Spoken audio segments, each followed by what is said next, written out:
Have you ever been in a situation where the stakes were high, all eyes were on you, and your mind just went blank?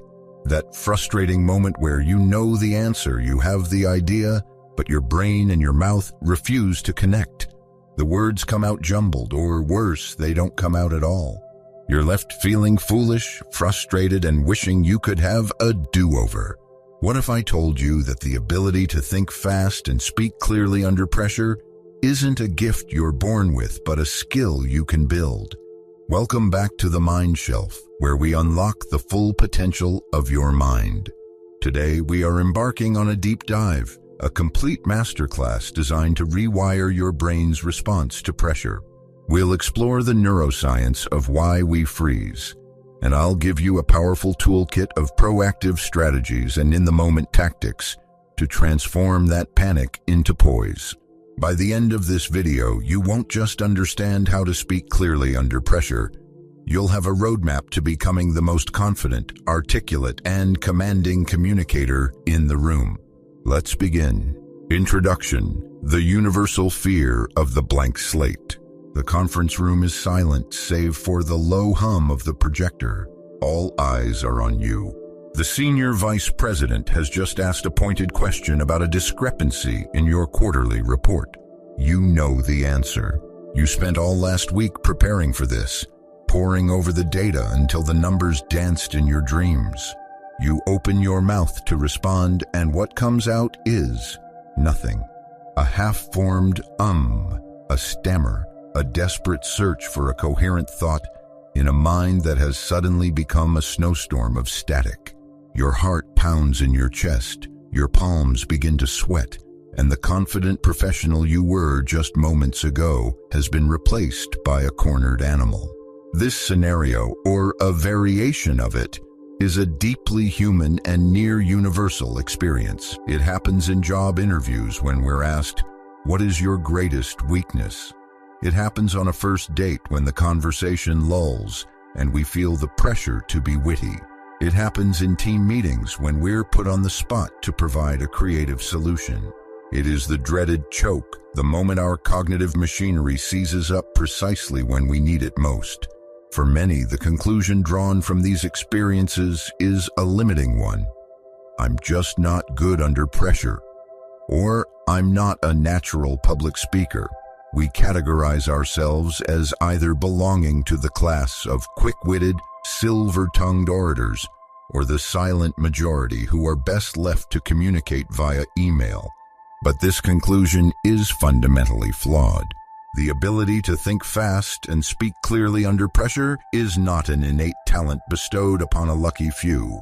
It is a skill, and like any skill, from playing the piano to learning to code it, can be understood, deconstructed, practiced, and mastered. It is a synthesis of psychological conditioning, strategic preparation, and tactical execution. It involves training your mind to manage its own primal fear responses, while simultaneously accessing and structuring information with ruthless efficiency. This is not a list of superficial hacks or tricks. This is a comprehensive masterclass designed to fundamentally change your relationship with pressure. We will journey from the primal wiring of the human brain to the most sophisticated communication frameworks used by world leaders, trial lawyers, and improv comedians. We will break down the process into 4 critical stages: understanding the enemy, the science of why we freeze. Before we can solve the problem, we must understand its biological and psychological roots. Why does our brain, an organ of incredible power, seem to betray us in critical moments? Building the armory, proactive strategies for a resilient mind. The battle against pressure is won long before the event itself. This is the deep work, the preparation and conditioning that create a foundation of unshakable confidence and knowledge. Wielding the weapon, in-the-moment tactics for clarity and composure. When the spotlight is on you, you need a set of reliable tools to manage your physiology, focus your mind, and structure your thoughts on the fly. Honing the craft, the art of continuous improvement. Mastery is not a destination, it's a process. We will explore how to learn from every experience, good or bad, to become progressively more effective over time. By the end of this guide, you will be equipped not just to survive high-pressure situations, but to thrive in them. You will learn to see pressure not as a threat to be feared, but as an energy to be harnessed, a signal that what you are doing matters. Let's dismantle the fear and build the skill, one piece at a time. Part 1. Understanding the enemy. The science of why we freeze. To conquer the beast, you must first know its nature. The feeling of going blank isn't a personal failing. It's a biological and evolutionary feature that has been hardwired into our species for millennia.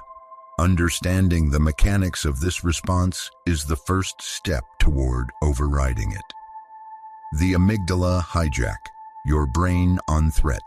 Deep within your brain's temporal lobes lie two small almond-shaped clusters of nuclei known as the amygdala. The amygdala is the command center for your emotional responses, most notably fear. It acts as your brain's threat detector, constantly scanning your environment for potential danger.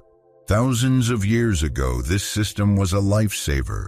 If our ancestors encountered a saber-toothed tiger, the amygdala would instantly trigger the fight-or-flight response. It would flood the body with stress hormones like adrenaline and cortisol. This chemical cocktail had immediate and dramatic effects. Your heart rate would skyrocket to pump more oxygen to your muscles. Your breathing would become shallow and rapid. Your pupils would dilate, and all non-essential bodily functions, like digestion, would shut down. Most importantly for our discussion, blood flow would be diverted away from the prefrontal cortex and toward the more primitive, instinctual parts of the brain. The prefrontal cortex is your brain's CEO. It's responsible for rational thought, complex problem-solving, emotional regulation, and crucially language and executive function.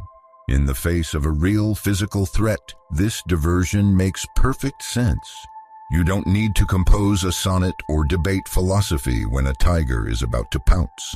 You need to run or fight. The brain prioritizes survival over sophistication. The problem is that in the 21st century, your amygdala can't distinguish between the threat of a saber-toothed tiger and the threat of public speaking, a tough job interview, or a critical boss. To your ancient brain, the perceived social threat of humiliation, judgment, or failure can trigger the exact same physiological cascade. This is the amygdala hijack, your prefrontal cortex, the part of your brain you need for articulate, nuanced speech and unborrowed logical thought is effectively taken offline. Blood flow is reduced and its functions are impaired. Your working memory capacity shrinks. Your ability to retrieve information falters and your control over language becomes tenuous. You're not stupid. Your brain is simply operating under the biological assumption that you are in mortal danger. Cognitive load theory, when your working memory overflows. Beyond the hormonal hijack, there's a cognitive component at play. Think of your working memory as your brain's temporary scratch pad, or RAM. It's where you hold and manipulate information to perform complex tasks. However, this workspace has a very limited capacity. Cognitive load theory suggests that performance suffers when the demands placed on working memory exceed its capacity. This load can be broken down into three types. Intrinsic load, the inherent difficulty of the subject matter. Budgie, explaining quantum physics is harder than explaining how to make a sandwich. Extraneous load, the way information is presented. A cluttered slide or a rambling speaker increases this load. Germane load, the effort required to process information and construct mental models, schemas, for long-term storage. This is the good kind of load associated with deep learning. When you're under pressure, a fourth parasitic load is introduced: emotional load. Your working memory becomes flooded with intrusive thoughts. What do they think of me? I sound stupid. I'm going to fail. Don't forget to mention that key statistic. Am I talking too fast? This internal monologue consumes a massive amount of your limited cognitive bandwidth. There's simply no room left for the actual task at hand. Retrieving relevant information, structuring a coherent argument, and choosing the right words. Your brain's processor is maxed out and the system crashes. This is why you can't remember a simple fact you knew just moments before. Your mental scratch pad is full of emotional noise. Understanding these two concepts, the amygdala hijack and cognitive overload, is liberating. It reframes the problem. You are not bad under pressure.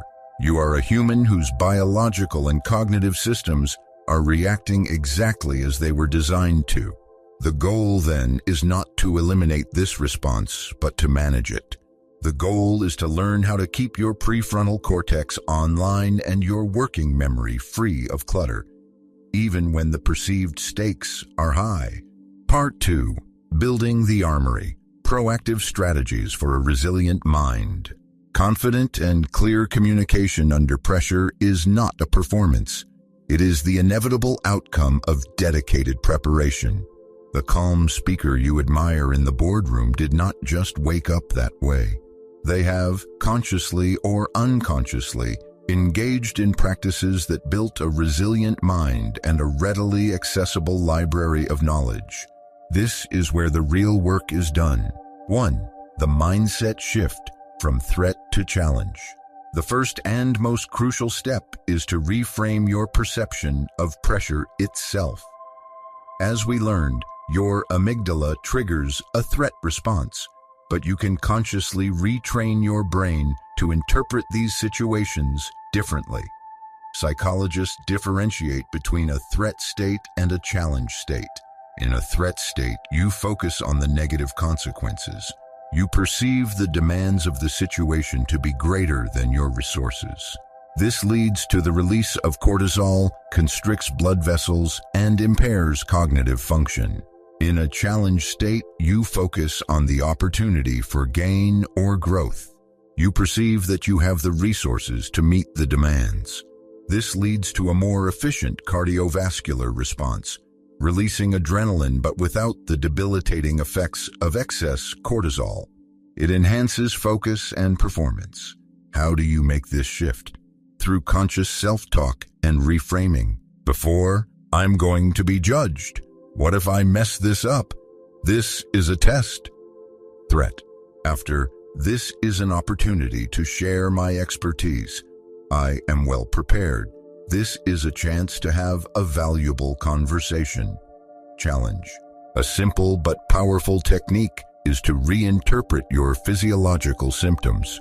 When you feel your heart pounding, instead of thinking, "I'm so nervous," tell yourself, "My body is getting ready for peak performance.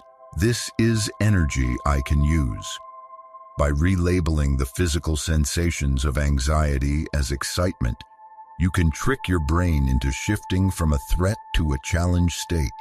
2. Mastery through over-preparation. You cannot speak clearly about something you do not know deeply. Confidence is a byproduct of competence. The single greatest antidote to performance anxiety is to know your subject matter so thoroughly that you could discuss it backward and forward. This goes beyond memorizing a script. Memorization is fragile. It creates a single path in your mind, and if you're knocked off that path by a question or a momentary lapse, you're lost. True mastery is about building a rich, interconnected web of knowledge. Go beyond the what. Don't just know the facts. Understand the why behind them. Why is this data significant? What are the underlying principles? What are the counterarguments, and how would you address them? The Feynman technique. Try to explain your topic in the simplest possible terms, as if to a child.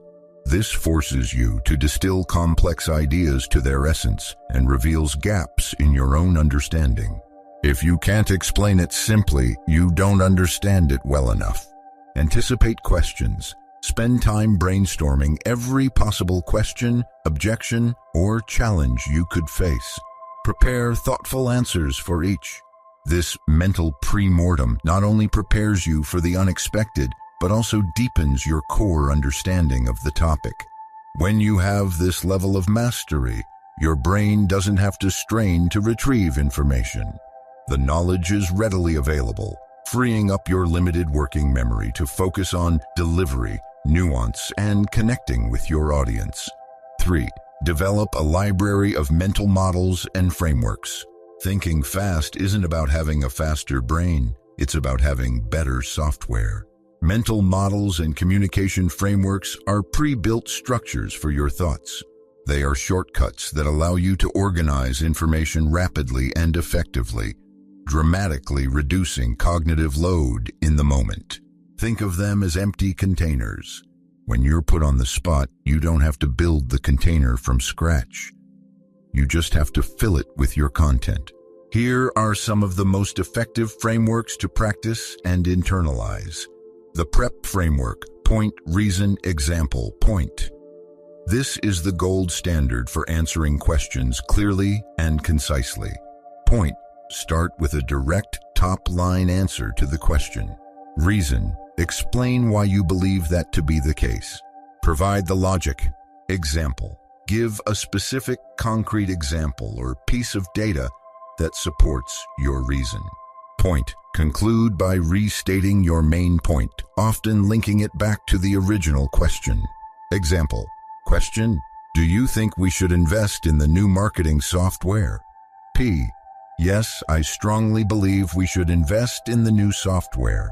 R: the primary reason is that our current system is inefficient and lacks the analytics we need to make data-driven decisions. E: for instance, last quarter the team spent over 40 hours manually compiling reports that this new software could generate in minutes. Furthermore, we were unable to track the ROI of our largest campaign because our system couldn't integrate the data. P: so by investing in this software, we'll not only save significant time, but also gain the critical insights we need to improve our marketing effectiveness. The STAR method: situation, task, action, result. Essential for job interviews and behavioral questions. Situation: briefly set the context. Where and when did this happen? Task: describe your responsibility or the goal you were tasked with. Action: detail the specific steps you took to address the task. This is the core of your story. Use I statements. Result: quantify the outcome. What was the impact of your actions? Use numbers and metrics whenever possible. The what, so what, now what framework: excellent for providing updates, analyzing information, or proposing a course of action. What? State the key fact, data point, or observation. E.g., our website traffic was down 15% last month. So what? Explain the implication or importance of this fact. E.g., this is significant because it directly impacts our lead generation and could affect our sales pipeline this quarter. Now what? Propose the next steps or a call to action. E.g., therefore, I propose we conduct an immediate SEO audit and reallocate some budget to our top-performing ad channels to reverse this trend. Practice using these frameworks in low-stakes environments. Use PREP to answer questions from friends or family. Use STAR to mentally reframe your past work accomplishments. The more you use them, the more they will become second nature, ready to be deployed automatically when the pressure is on. 4. Practice under deliberate, escalating pressure. You cannot learn to swim by reading a book. You have to get in the water. Similarly, you cannot master pressure without experiencing it. The key is to do so in a controlled, deliberate way. Record yourself. This is often uncomfortable but incredibly effective. Use your phone to record yourself answering mock interview questions or giving a short presentation. When you watch it back, you'll notice your filler words, like, your pacing and your body language in a way you never could in the moment. Join Toastmasters. Toastmasters International is a non-profit organization dedicated to improving communication and leadership skills. It provides a supportive and structured environment where you can practice public speaking, receive constructive feedback, and gradually increase the difficulty of your assignments. It is perhaps the single most effective training ground for what we are discussing. Role-play high-stakes conversations. Ask a trusted friend or mentor to role-play a difficult scenario with you, negotiating a raise, giving critical feedback, or handling a tough Q&A. Ask them to be tough on you, to interrupt you, and to ask unexpected questions. This pressure inoculation helps you build resilience and test your frameworks in a safe environment. Seek out low stakes. Speaking opportunities. Volunteer to give a brief update in a team meeting. Offer to present a small part of a larger group presentation. Be the one to explain a concept to a new team member. Every small repetition builds the muscle and desensitizes you to the fear of speaking. 5. Prioritize physical and mental well-being. Your brain is a physical organ, and its performance is inextricably linked to the health of your body. You cannot expect to have a sharp, resilient mind if you are neglecting its fundamental needs. Sleep. Sleep is not a luxury. It is a critical neurological function. During sleep, your brain consolidates memories, clears out metabolic waste, and regulates the hormones that control mood and stress. A sleep-deprived brain is an anxious, inefficient brain. Aim for 7-9 hours of quality sleep, especially before a high-stakes event. Exercise. Regular cardiovascular exercise is one of the most powerful anti-anxiety treatments available. It burns off excess cortisol and adrenaline, boosts the production of mood-enhancing endorphins, and improves blood flow to the brain. Even a brisk 20-minute walk before a presentation can have a profound calming effect. Nutrition. Your brain consumes about 20% of your body's energy. Fuel it properly. Avoid sugary snacks and excessive caffeine, which can lead to energy crashes and exacerbate feelings of anxiety. Focus on complex carbohydrates, lean proteins, and healthy fats that provide sustained energy. Mindfulness and meditation. Mindfulness is the practice of paying attention to the present moment without judgment. It trains you to observe your thoughts and feelings without getting swept away by them. Regular meditation practice has been scientifically shown to shrink the amygdala, the brain's fear center, and increase the density of the prefrontal cortex, the brain's CEO. Even 5-10 minutes a day using an app like Headspace or Calm can build your capacity to stay centered and calm under pressure. These proactive strategies are your foundation. They are the 90% of the work that makes the 10% performance possible. By investing in your mindset, your knowledge, your frameworks, and your well-being, you arrive at the high-pressure moment not as a potential victim, but as a well-armed and well-prepared practitioner. Part 3. Wielding the weapon. In-the-moment tactics for clarity and composure. You've done the preparation. You've built the armory. Now the moment has arrived. The spotlight is on you, and you feel that familiar surge of adrenaline. This is where your tactical training takes over. These are the techniques you deploy in real time to manage your physiology and structure your thoughts. 1. The golden second. Embrace the pause. When you are asked a question under pressure, your instinct is to start speaking immediately. You feel that a moment of silence is a sign of weakness or ignorance. This instinct is wrong. In fact, it's your worst enemy. The single most powerful technique for speaking clearly under pressure is the deliberate pause.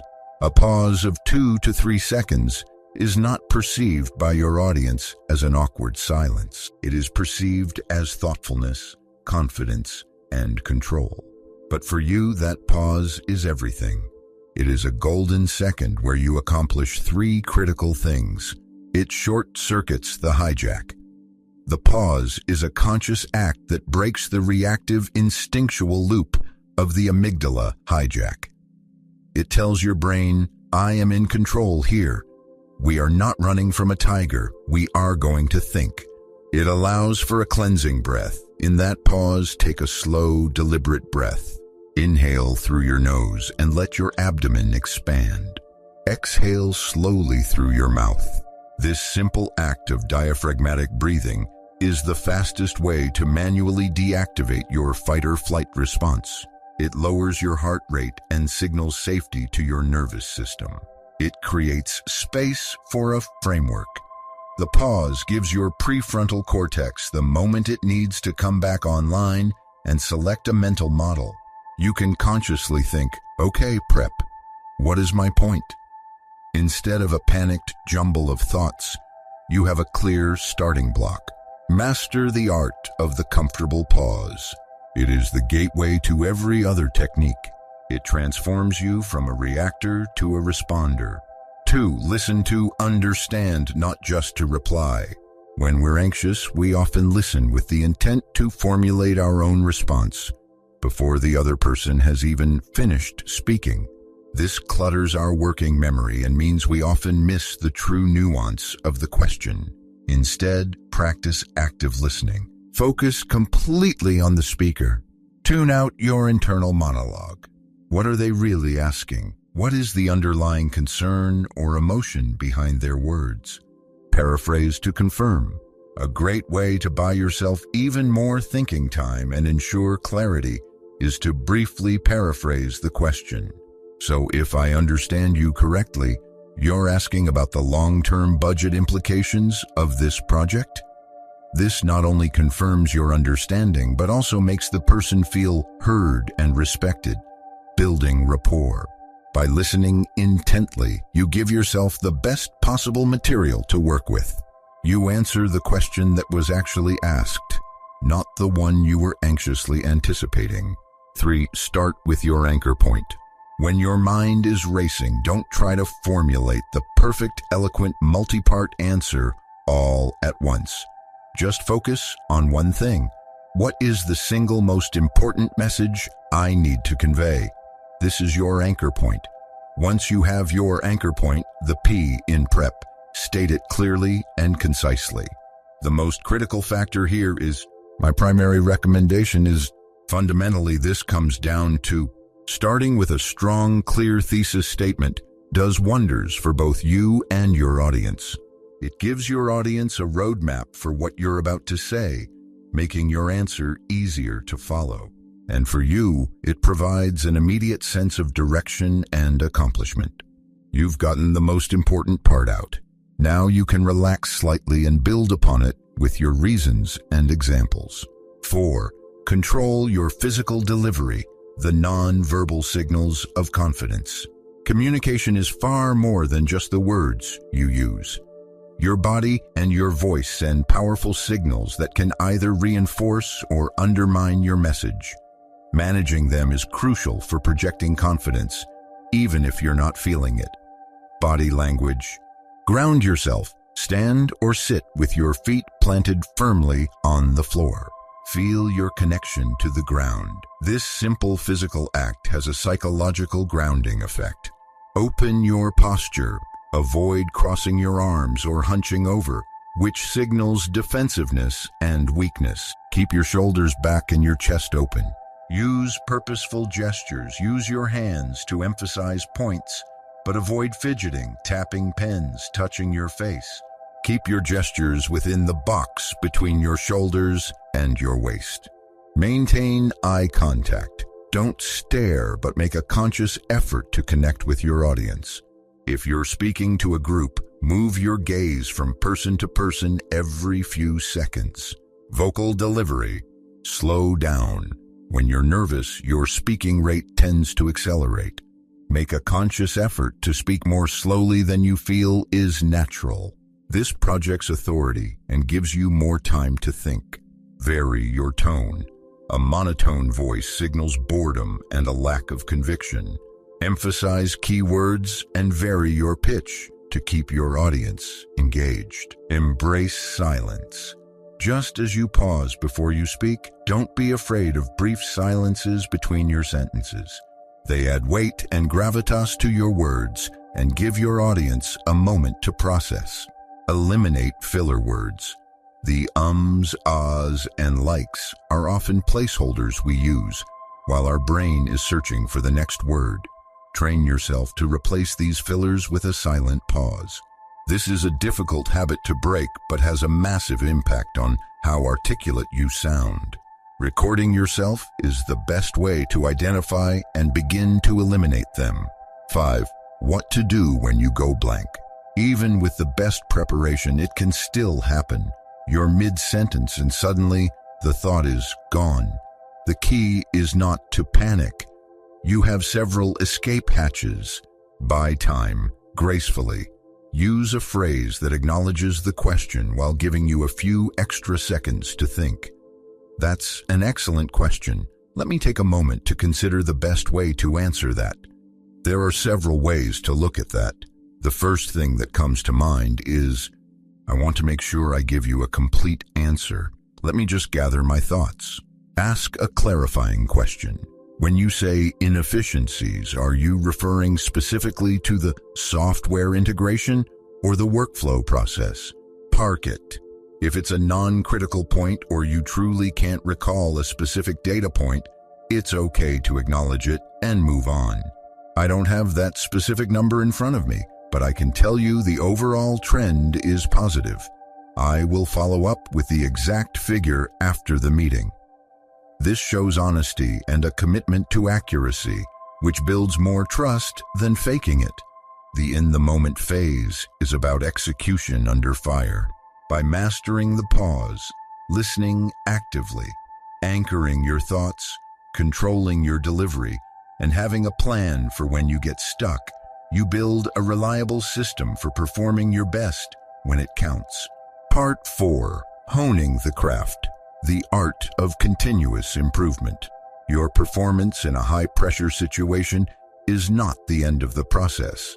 It is simply a data point in an ongoing journey of mastery. The fastest way to improve is to learn from every single experience.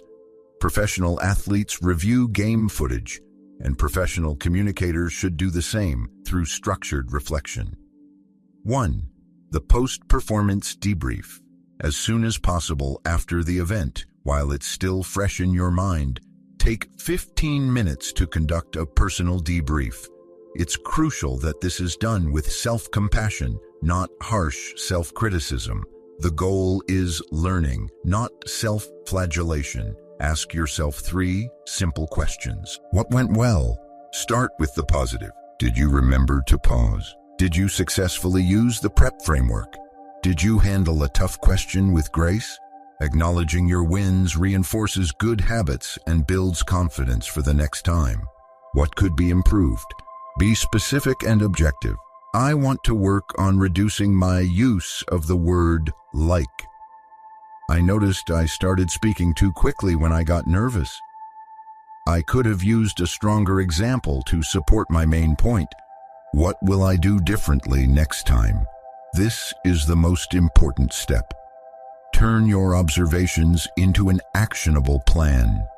Next time, I will write the word pause at the top of my notes. I will practice my presentation in front of a colleague to get feedback on my pacing. I will spend more time brainstorming potential examples before the meeting. This structured reflection turns every experience into a productive lesson, creating a powerful feedback loop for rapid improvement. 2. Seek external feedback. You are not always the best judge of your own performance. Seek out feedback from a trusted mentor, manager, or colleague whose opinion you respect. When asking for feedback, be specific. Don't just ask, "How did I do?" Ask targeted questions. Was my main point clear? How was my pacing? Did I speak too fast at any point? Was there a moment where I seemed to lose confidence?